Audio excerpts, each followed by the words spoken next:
এই যিসকল মানুহক বিদেশী বুলি আজি ভয় ভাবুকি দি উচ্ছেদ কৰাৰ ৰাজনীতি কৰিছে এই ৰাজনীতি চিৰকালৰ কাৰণে বন্ধ হৈ যায়। মুখ্যমন্ত্ৰী ডাঙৰীয়া যিমানেই তেওঁ সাম্প্ৰদায়িক ৰাজনীতি নকৰক কিয় তেওঁ মুখ্যমন্ত্ৰী আসনত আছে। চাপৰৰ চিৰাকুটাত কৃষক মুক্তি আৰু ছাত্ৰ মুক্তি সংগ্ৰাম সমিতিৰ উদ্যোগত উচ্ছেদিত পৰিয়ালক পুনৰ সংস্থাপনৰ দাবীত বিশাল গণসমাৱেশ। কেইবা সহস্ৰাধিক ৰাইজৰ উপস্থিতিত অনুষ্ঠিত কৰা হয় এই গণসমাৱেশ। উক্ত প্ৰতিবাদী কাৰ্যসূচী ৰূপায়ণ কৰি তীব্ৰ ক্ষোভ জাৰি চোকা সমালোচনা কৰে বিজেপি চৰকাৰক। আদানীৰ দৰে বৃহৎ গোষ্ঠীৰ দালালি কৰি ৰাজনীতি কৰিব বিচাৰিছে মুখ্যমন্ত্ৰী ডক্টৰ হিমন্ত বিশ্ব শৰ্মাই। সংখ্যালঘুৰ নামত মেৰু বিভাজন কৰি সমাজখনক বিভাজিত কৰি ২৬ত পুনৰ ক্ষমতাত অহাৰ উদ্দেশ্য হিমন্ত বিশ্ব শৰ্মাৰ। মুখ্যমন্ত্ৰীয়ে বিদেশী চিনাক্ত হোৱাটো নিবিচাৰে। বিদেশীৰ ভয় দেখুৱাই কেৱল ৰাজনীতি কৰিব বিচাৰিছে বুলি বিস্ফোৰক মন্তব্য আগবঢ়াইছে ৰাইজৰ দলৰ সাধাৰণ সম্পাদক ৰাছেল হুছেইন। যে এই মানুহখিনিক এই বেদনাটোতো আৰু হিমন্ত বিশ্ব শৰ্মাই দিছপুৰত বহি বুজি পাব নাপায়। আজি এই মানুহখিনিক যি ধৰণে উচ্ছেদ কৰা হৈছে এই মানুহ ভূমিহীন মানুহখিনিক যি ইমান বছৰ ধৰি দশক ধৰি থকা মানুহখিনিক যি অন্যায়ভাৱে উচ্ছেদ কৰা হৈছে আজি সেইকাৰণে এই মানুহ প্ৰখৰ ৰোধত আহিছে তেওঁলোকৰ মৌলিক অধিকাৰ সাব্যস্ত কৰিবৰ কাৰণে। অন্য বস্ত্ৰ বাসস্থান এইটো সংবিধানে দিয়া অধিকাৰ আজি এয়া হিমন্ত বিশ্ব শৰ্মাই কাঢ়ি ল'ব বিচাৰিছে আৰু কাঢ়ি লোৱাৰ উদ্দেশ্য কিন্তু নেপথ্যত যে আদানীক মাতি দিয়া। কাৰণ হিমন্ত বিশ্ব শৰ্মাই এটা কথা মনত ৰাখিব যে আদানীৰ দৰে বৃহৎ গোষ্ঠীবিলাকৰ দালালি কৰিহে অসমত ৰাজনীতি কৰিব আৰু সংখ্যালঘুৰ নামত আজি মেৰু বিভাজনৰ ৰাজনীতি কৰি সমাজখনক বিভাজিত কৰি তেওঁ পুনৰ ২৬ত ক্ষমতাত আহিবলৈ বিচাৰিছে। এয়াই তেওঁৰ উদ্দেশ্য। উজনি অসমত যিহেতু মিয়াৰ ওপৰত অত্যাচাৰ চলিছে সেয়া কি চাওক, উজনি অসমত মিয়াৰ ওপৰত অত্যাচাৰ চলিছে নে নামনি অসমত উজনিৰ মানুহৰ অত্যাচাৰ চলিছে এইটো ডাঙৰ কথা নহয়। আটাইতকৈ ডাঙৰ কথাটো হ'ল প্ৰকৃত ভাৰতীয় মানুহ এজনৰ ভাৰতৰ যিকোনো স্থানত সমান অধিকাৰ, ক'তো কাকো অপমানিত কৰিব নোৱাৰে। আৰু যদি কাৰোবাক অপমানিত কৰে তেওঁ যদি ভাৰতীয় নহয় বুলি দাবী কৰে, যোনে অপমানিত কৰা মানুহজনে তেওঁক যদি বিদেশী কয় তেতিয়াহ'লে মই প্ৰত্যাহ্বান জনাইছোঁ হিমন্ত বিশ্ব শৰ্মাক যে আপুনি ঘৰিয়ালৰ চকু পানী নুতুলিব। আপোনাৰ যদি সৎ সাহস আছে NRCখন আজি ৫ বছৰে পেলাই থৈছে, তাত যদি কিবা ভুল ত্ৰুটি আছে আঁতৰাই আপুনি ইমপ্লিমেণ্ট কৰক। নকৰে, তেওঁ বিদেশী চিনাক্ত হোৱাটো নিবিচাৰে। কাৰণ বিদেশী সমস্যা জীয়াই থাকিলেহে বিদেশী সমস্যাৰ নামত ভয় খুৱাই তেওঁ অসমত ৰাজনীতি কৰিব পাৰিব। কিন্তু ৰাইজৰ দলে হিমন্ত বিশ্ব শৰ্মাৰ দৰে নেতাক এই ৰাজনীতি আৰু দীৰ্ঘদিন কৰিব নিদিয়ে। ২৬ত ৰাইজৰ দলে ঐক্যবদ্ধভাৱে যদি চৰকাৰৰ অংশীদাৰ হয়, প্ৰথম কথা হ'ল যে এখন শুদ্ধ NRC ইমপ্লিমেণ্ট কৰাটো হ'ব প্ৰথম কাম। আইন উঠাই লোৱাটো প্ৰথম কাম হ'ব। ৬ জনগোষ্ঠীক জনজাতিকৰণ কৰাটো প্ৰথম কাম হ'ব। বিশেষ ৰাজ্যৰ মৰ্যাদা ঘূৰাই অনা প্ৰথম কাম হ'ব আৰু ৬ নং দফা প্ৰয়োগ কৰা হ'ব প্ৰথম কাম।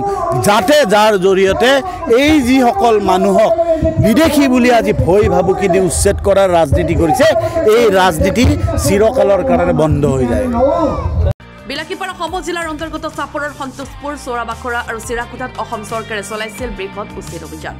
উক্ত উচ্ছেদিত অঞ্চলৰ উচ্ছেদিত লোকসকলক পুনৰ সংস্থাপনৰ দাবীত দীৰ্ঘদিন ধৰি চাপৰ বিলাসীপাৰাত চলি আছে প্ৰতিবাদ। কৃষক মুক্তি সংগ্ৰাম সমিতি আৰু ছাত্ৰ মুক্তি সংগ্ৰাম সমিতিয়ে চাপৰত চিৰাকুটা ঈদগাহ ময়দানত অনুষ্ঠিত কৰে বিশাল গণসমাৱেশৰ। উক্ত প্ৰতিবাদী কাৰ্যসূচীত উপস্থিত থাকে ৰাইজৰ দলৰ সাধাৰণ সম্পাদক ৰাছেল হুছেইন, আজিজুৰ ৰহমান সম্পাদক, আশ্ৰাফুল ইছলাম উপসভাপতি, হৰেশ্বৰ বৰ্মনকে ধৰি বহু নেতা। মুখ্যমন্ত্ৰী ডক্টৰ হিমন্ত বিশ্ব শৰ্মাৰ লগতে বিজেপি চৰকাৰখনৰ বিৰুদ্ধে তীব্ৰ ক্ষোভ জাৰি সমালোচনা কৰা পৰিলক্ষিত হৈছে। উক্ত প্ৰতিবাদী কাৰ্যসূচীত বিভিন্ন শ্লোগানেৰে আকাশ বতাহ কঁপাই তোলে প্ৰতিবাদকাৰী ৰাইজে।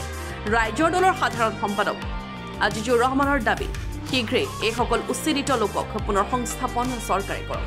আনহাতে ৰাইজৰ দলৰ চৰকাৰৰ অংশীদাৰ হ'লে প্ৰথম কাম হ'ব এখন শুদ্ধ NRC কাৰ্যকৰণ, আইন বাতিল, ৬ জনগোষ্ঠীক জনজাতিকৰণ, বিশেষ ৰাজ্যৰ মৰ্যাদা ঘূৰাই অনা, অসম চুক্তিৰ ৬ নং দফা কাৰ্যকৰী কৰা। সেক্ৰেটাৰী অসম চৰকাৰৰ চিফ ছেক্ৰেটাৰীক আমাৰ দলৰ সভাপতি অখিল গগৈদেৱে উচ্ছেদিত পৰিয়ালৰ কিছু লোকক লগত লৈ শিৱসাগৰ লখিমপুৰৰ কিছু লোক, ধুবুৰীৰ কিছু লোক, গোৱালপাৰাৰ কিছু লোকক লগত লৈ চিফ ছেক্ৰেটাৰী সাক্ষাৎ কৰোঁতে চিফ ছেক্ৰেটাৰীয়ে কৈছিল যে যিসকল লোক সঁচাকৈ প্ৰকৃতাৰ্থত ভূমিহীন তেওঁলোকে ডিচিক এপ্লিকেশ্যন কৰিব লাগে যে তেওঁলোকক মাটি প্ৰদান কৰিব। আমাৰ ফালৰ পৰা কোৱা হৈছে যে যিসকল ভূমিহীন লোক প্ৰত্যেককে অতি শীঘ্ৰে দিয়া হওক, এপ্লিকেশ্যন কৰক বা নকৰক, চৰকাৰে এই মানুহখিনিক চিনাক্তকৰণ কৰক। চিনাক্তকৰণ কৰি অৰিজিনেলি যিসকল ভূমিহীন লোক তেওঁলোকক ভূমি প্ৰদান কৰিব লাগে আমাৰ দাবী আছিলে, আৰু চিফ ছেক্ৰেটাৰী আমাক আশ্বাস দিছে যে অতি শীঘ্ৰে এইখিনি কৰিব, কিন্তু আজিলৈকে কৰি থকা নাই। গতিকে আমি আকৌ দাবী উত্থাপিত কৰিছোঁ যে চিফ ছেক্ৰেটাৰী মহোদয়ে আমাৰ চিফ মিনিষ্টাৰ ডাঙৰীয়াৰ লগত আলোচনা কৰি এই মানুহখিনি যাতে আৰু তিৰপালৰ তলত থাকিব নালাগে, মুকলি আকাশৰ তলত থাকিব নালাগে, তাৰ ব্যৱস্থা কৰিব লাগে বুলি আমি দাবী উত্থাপিত কৰিছোঁ। যোৱা কিছুদিন আগত ধুবুৰী জিলাৰ চিৰাকুটা, সন্তোষপুৰ এইবিলাক অঞ্চলত চৰকাৰে অমানৱীয়ভাৱে উচ্চতম ন্যায়ালয়ৰ নিৰ্দেশনাক অমান্য কৰি, উচ্চতম ন্যায়ালয়ে নিৰ্ধাৰণ কৰি দিয়া গাইডলাইনক অমান্য কৰি, গুৱাহাটী উচ্চ ন্যায়ালয়ে বান্ধি দিয়া গাইডলাইন অমান্য কৰি অমানৱীয়ভাৱে অসাংবিধানিকভাৱে এই অঞ্চলৰ মানুহখিনিক উচ্ছেদ কৰিছে। আমি প্ৰথম দিনাৰ পৰাই দাবী উত্থাপিত কৰি আহিছিলোঁ যে এই মানুহখিনিক উচ্ছেদ কৰাৰ পূৰ্বে সংস্থাপনৰ ব্যৱস্থা কৰিব লাগে। চৰকাৰে আমাৰ দাবী মানি নলৈ সম্পূৰ্ণ অসাংবিধানিকভাৱে মানুহৰ ঘৰ বাৰী ভাঙি চুৰমাৰ কৰি দিছে। সেই উচ্ছেদিত মানুহক লৈ আজি কৃষক মুক্তি সংগ্ৰাম সমিতি, ছাত্ৰ মুক্তি সংগ্ৰাম সমিতি, ধুবুৰী জিলা সমিতিৰ উদ্যোগত আজি প্ৰতিবাদী সভা ইয়াতে আয়োজন হৈছিলে। আমি এই প্ৰতিবাদী সভাত ৰাইজৰ দলৰ যিহেতু ভাতৃ সংগঠন, গতিকে আমি তেখেতসকলৰ লগত এই আন্দোলনত আমি সহযোগ কৰিছোঁ। আমি এই সভাত আমি দাবী উত্থাপিত কৰিছোঁ, আৰু আজিৰ সভাত উপস্থিত প্ৰতিগৰাকী লোকে দাবী উত্থাপিত কৰিছে যে অতি শীঘ্ৰে চৰকাৰে এই উচ্ছেদিত পৰিয়ালসমূহক পুনৰ সংস্থাপন কৰিব লাগে, তেওঁলোকক মাটি প্ৰদান কৰিব লাগে, আৰ্থিক সাহায্য প্ৰদান কৰিব লাগে, যাতে অতি শীঘ্ৰে মানুহখিনিয়ে অন্ততঃ এটা ঘৰ বনাই নিজৰ ল'ৰা ছোৱালীক লৈ, যাতে পৰিয়ালটোক লৈ যাতে এটা ঘৰত থাকিব পাৰে। মুকলি আকাশৰ তলত আৰু কিমান দিন থাকিব? গতিকে চৰকাৰে অতি শীঘ্ৰে সংখ্যালঘু, সংখ্যাগুৰু, ধৰ্মৰ নামত ভেদাভেদ এইবিলাক পৰিহাৰ কৰি ভাৰতীয় নাগৰিক হিচাপে, অসমীয়া মানুহ হিচাপে এওঁলোকৰ জীয়াই থকাৰ অধিকাৰ আছে। সংবিধানৰ অনুচ্ছেদ 21 মতে প্ৰত্যেকজন লোকৰে, প্ৰত্যেকগৰাকী নাগৰিকৰে জীয়াই থকাৰ অধিকাৰ আছে। গতিকে জীয়াই থকাৰ অধিকাৰটো দিব লাগে বুলি আমি চৰকাৰক আপোনালোকৰ জৰিয়তে দাবী উত্থাপিত কৰিছোঁ। মুখ্যমন্ত্ৰী ডাঙৰীয়া যিমানেই তেওঁ সাম্প্ৰদায়িক ৰাজনীতি নকৰক কিয়, তেওঁ মুখ্যমন্ত্ৰী আসনত আছে। গতিকে মুখ্যমন্ত্ৰী আসনত থাকে ৰাজধৰ্ম পালন কৰিব লাগিব। গতিকে তেওঁ ভাঙিছে। এই দুৰ্ভগীয়া মানুহবিলাকৰ যি ক্ষতি কৰিছে, এতিয়া যাতে মানুহখিনি জীয়াই থাকিব পাৰে তাৰ কাৰণে আমি তেখেতক অনুৰোধ কৰিছোঁ যে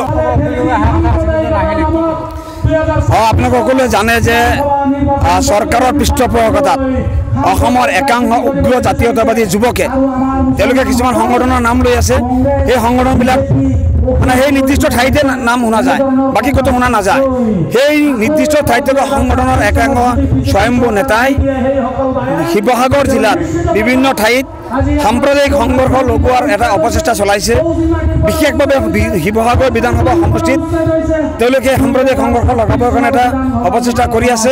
গতিকে অখিল গগৈদেৱ যিহেতু সেই অঞ্চলৰে, সেই সমষ্টিৰে বিধায়ক, তেখেতে সেই অঞ্চলত যাতে কোনো কাৰণতে এটা সাম্প্ৰদায়িক সংঘৰ্ষ লগাব নোৱাৰে, দুষ্ট চক্ৰই হওক বা অন্য যিকোনো চক্ৰান্ত কৰি যাতে এই ধৰণৰ কোনো ধৰণৰ সাম্প্ৰদায়িক সংঘৰ্ষ লগাব নোৱাৰে, শিৱসাগৰক যাতে কালিমা সানিব নোৱাৰে, তাৰ কাৰণে তেখেতে শিৱসাগৰৰ সেই গোটেই মানে পৰিস্থিতিটো নিয়ন্ত্ৰণ কৰাৰ নিমিত্তে আজি তাতে ব্যস্ত থকাৰ কাৰণে আজিৰ এই সভাত, প্ৰতিবাদী সভাত উপস্থিত থাকিম বুলি তেখেতে নিজে ঘোষণা কৰিছিল, যদিও আজি আহিব নোৱাৰিলে। গতিকে আমি দুখ প্ৰকাশ কৰিছোঁ। আজি উচ্চাৰিত জনসাধাৰণে অখিল গগৈদেৱৰ ইয়াত অহাটো বিচাৰিছিলে, কিন্তু একেই পৰিৱেশ যিটো শিৱসাগৰতো সৃষ্টি কৰিব বিচাৰি আছে, সেই পৰিস্থিতি নিয়ন্ত্ৰণ কৰাৰ স্বাৰ্থত আজি তেখেত আহিব পৰা নাই। আমাক তেখেতে পঠিয়াইছিলে, আমি তেখেতৰ প্ৰতিনিধি হিচাপে আজি আহি ৰাইজক আমি সম্বোধন কৰিছোঁ। ৰাইজৰ লগত আমি আছোঁ, ৰাইজৰ দল আছে, কৃষক মুক্তি সংগ্ৰাম সমিতি আছে, ছাত্ৰ মুক্তি সংগ্ৰাম সমিতি আছে। ৰিপৰ্ট